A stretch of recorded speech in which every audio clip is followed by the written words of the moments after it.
Welcome back to Open. We're here at Jets training camp in Florham Park, New Jersey, live on the scene with my main man, the sports guru, Dexter Henry. How's it going, bud? Jets training camp? It's going pretty good, man. Pretty good. Good to have football back, man. It's really good to have football. That's an exciting week, too, for the NFL. The NFL unlocked after the lockout, of course, and a real media frenzy, and then, of course, a frenzy for free agency. The biggest news coming out of Jets camp has to be the signing of Plaxico Burress, who gets a $3 million contract guaranteed as the Jets come in and they take him away from the Giants. Your thoughts? I liked the move for the Jets. I was stunned by it. I didn't think the Jets were going to get Plaxico. We kind of heard they might have been interested, never knew they'd be fully interested all the way. And obviously the biggest selling point is what you just said, Bobby, the $3 million guaranteed. That was the key. They showed Plaxico. They were committed to him for a year. They wanted to give him this guaranteed money and give him the opportunity. And Plaxico liked it. And it's a great fit for them. Braylon Edwards played great, even though he looks, there's a slim chance he may come back, but it's highly unlikely. Edwards played great, but they needed another receiver that was tall that Sanchez could use in the red zone, and that will definitely help the Jets. So I think Plaxico Burress is a great signing. He's motivated. He's got something to prove, I think, to a lot of people, like Michael Vick when he returned a couple years ago, and I think he will do that. If you can, tell us you think the moves that have maybe put the Jets in this position to maybe be a better team than they were the last 2 years, because it seems like Rex Ryan has said that he thinks it's the best team he's ever had. Yeah, Rex's comments as far as that goes, I thought was interesting. A lot of people say, well, obviously there are certain pieces they don't have back, and you can look at that, no Edwards, etc. But the Jets still have a lot of familiarity here. There's a lot of players that know each other, that know the system.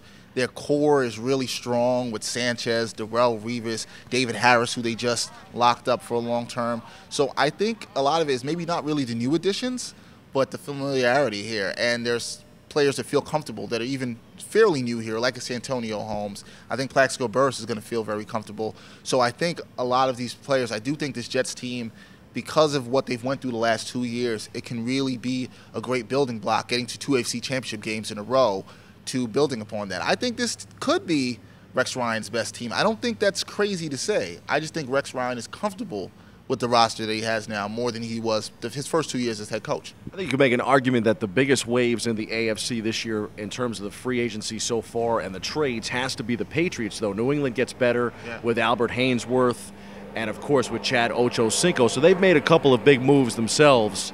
Your thoughts on the Patriots and how this rivalry might continue this year? Yeah, you see this rivalry continuing to start with that is that the Jets do something, the Pats are going to do something. It's getting a little Yankees-Red Sox-ish here. Both teams are trying to counter each other, with punches back and forth. The Patriots' moves, to be honest, were shocking to me. The Haynesworth, I did not see that coming at all whatsoever. And then Chad Ochocinco, big 85. I was just stunned that they were able to get him, But Belichick has done a great job in the past of taking players that are a little bit troubled or, and reining them in and having them play within the Patriots way or the Patriots system. So the moves were shocking, but I think they were good moves. I think the Patriots will get a good return on their investment. And, the Jets, I think they countered it well by keeping their defense strong. Now you have Revis, Cromartie is back, and they'll be able to defend that Patriots passing attack. That's the key for the Jets. Can they stop the Patriots in the passing attack? And the Jets made sure their defense was still intact. They didn't get Asamoah, but they got Cromartie, and they still going to be able to attack the Patriots passing game.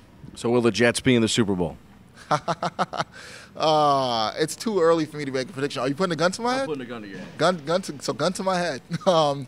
I am going to say the Jets will make it to the Super Bowl this year. I agree. There's something about knocking on the door 2 times in a row. I think this team knows what they have to do. I think there are a lot of players that are heartbroken. And I think the biggest thing about the Jets being able to take it to that step was the maturity of Sanchez. And I've seen in the last 2 years he's grown as a leader. When I heard this guy said that he would be willing to take a pay cut for them to even try to get Asamoah, for they can be under the cap to get other players, that showed me a lot. Shows me a lot of leadership there. And I really expect a good season out of Sanchez. And I think that will be the key and the difference to the Jets getting to the promised land this year. As we wrap up the sports corner across town, a little bit of Giant talk here because I think the Patriots have stole a bit of the Jets' thunder, and the team in the NFC that has stole the Giants' thunder has to be the Philadelphia Eagles, who day after day have continued to sign more and more players. They got Ronnie Brown this week. They signed Vince Young to back up Michael Vick. There is some talk that, of course, the retirement of Randy Moss, that he might sign in Philadelphia before the season is over. Your thoughts on the Philadelphia Eagles and now the rivalry that we see with the Giants and the Eagles year after year in the NFC? My thoughts on the Eagles is that a lot of, like the way Boston is hated in New York, a lot of New York fans are starting to hate Philadelphia. They're not fond of Philadelphia at all. And right now, the Eagles, if they can acquire all these players, yes, that brings a lot of pressure upon them. They're now becoming like the Miami Heat of the NFL. I think it's interesting for the NFL. It's intriguing, especially in this short, crazed free agency period that we have.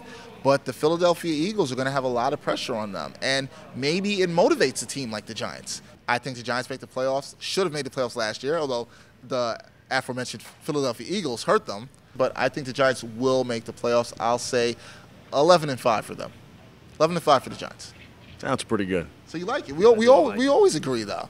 Giants in the playoffs, Jets in the Super Bowl. Jets winning the Super Bowl? I think they win the Super Bowl. I do. Jets win the Super Bowl. Okay. Well, Gang Green fans, you should be happy. I'm not going to say it. I'm just saying they're going to go to the Super Bowl. Bobby said they're going to win the Super Bowl. So early prediction. Early. It's very early. It's still August. It's very early.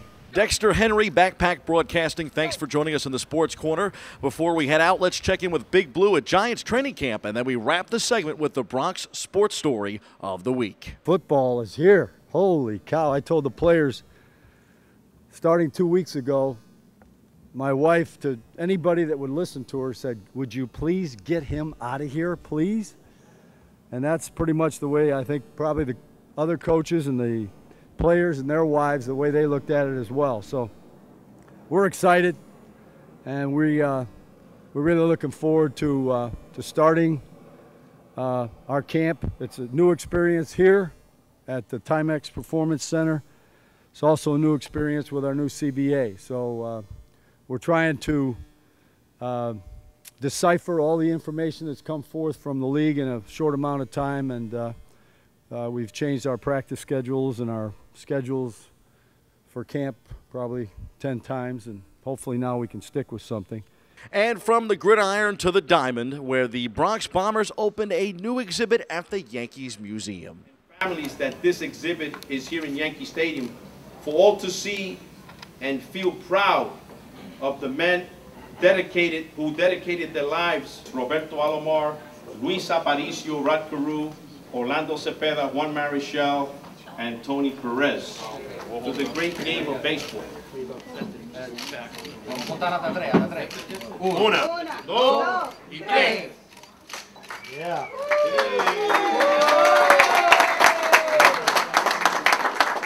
How special of a moment is it for you to see something like this represented in Yankee Stadium? Very, very, very, very incredible. Because as a Latino, we're coming a long way. And things like this, it's going to help the youth, the new generation. Because for some reason, we don't get the recognition that we deserve, but we're in the Hall of Fame. I'm very proud to be in the Hall of Fame. And I know that for next year, they're going to keep doing this. All the Latino Hall of Famers, they're going to be here. Do you think a lot of times about your place in baseball history as a pioneer, someone that has opened up the doors for so many young players? I mean, you watch the All-Star game this year, there's a certain point during the game where almost every player on the field is Latino. Right, because I recall when I first came here in 1955, minor leagues, it was very hard, the communication, the food, the language. Then in 58, when I came to the big league, it's only 5 Latinos. So we're coming a long way, and they know it. That's why this thing is so important for the community. We take a serious pride in the history of the Yankees, but also in the history of baseball. And you can't hide the fact that, the Hispanics have given so much to this game. And you have it here with Orlando Cepeda and the 6, living legends that are honored here. The game of baseball today wouldn't be anything without them. And I think all of our fans, Hispanic and non-Hispanic alike, will really enjoy this exhibit. And the exhibit will stay. It's a traveling exhibit, and it'll be here until at least the end of the year. So fans can all come out, during a game or our stadium tours. We now have stadium tours in Spanish as well. So, you can go to our websites and you can find out, how to get here and really do come and check out this great museum that we have.